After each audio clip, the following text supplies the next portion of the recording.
اسی زمانے میں ایک غیر مسلم نے اسلام قبول کیا تو اسے پوچھا گیا کہ اسلام کی کس قدر نے تجھے متاثر کیا، تو وہ بولا کہ سیرت کا صرف ایک واقعہ میری ہدایت کا سبب بن گیا۔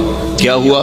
کہا مجلس رسول صلی اللہ علیہ وسلم لگی تھی، لوگوں کا ہجوم تھا، ایک شخص نے عرض کی حضور میرے لیے دعا کر دیجئے، میرا بچہ کئی دنوں سے گم ہے، مل نہیں رہا، مل جائے۔ قبل اس سے کہ حضور کے ہاتھ اٹھتے اور اجابت کے سارے در کھل جاتے۔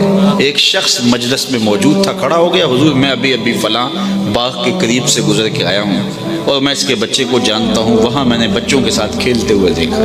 باپ نے جب سنا کہ میرا بچہ فلاں باغ میں ہے تو اس نے دوڑ لگا دی، فرمایا اسے بلاؤ۔ بلایا گیا، بہت جلدی۔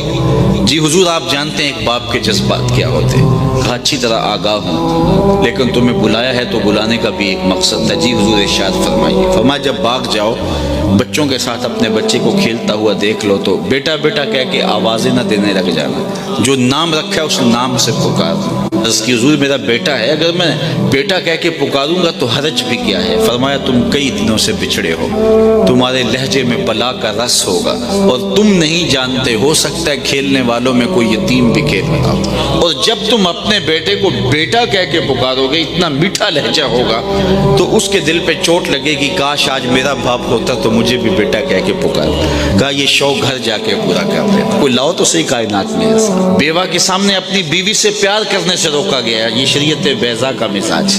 غریب کے سامنے اپنی دولت کی نمائش کرنے سے منع کیا گیا، بلکہ میرے حضور نے یہاں تک فرمایا اپنے گوشت کی خوشبو سے غریب ہمسائے کو تکلیف نہ دو، یا تو تھوڑا سا پانی زیادہ ڈال لو اور شوربے کی ایک پیالی ہمسایوں کے گھر بھی بھیج دو، اور اگر ایسا نہیں کر سکتے تو ایسے زاویے میں کھانا پکاؤ کہ اس کے بچوں تک مہک نہ پہنچے۔ بچے ہوتے ہیں ضد کر بیٹھے تو وہ مزدور کیسے ضد پوری کرے گا؟ ان بلکتے بچوں کے آنسو کون پوچھے گا؟ تو کہا حضور کی سیرت کے اس واقعہ نے کہ یتیم کے سامنے اپنے بچے سے بھی پیار نہیں کرنا اور اس کو بھی جو ہے وہ بیٹا کہہ کے آواز دے دینی، اس نے مجھے بتایا کہ کتنی نزاکت قلبیہ کا لحاظ رکھنے والے حضور ہیں۔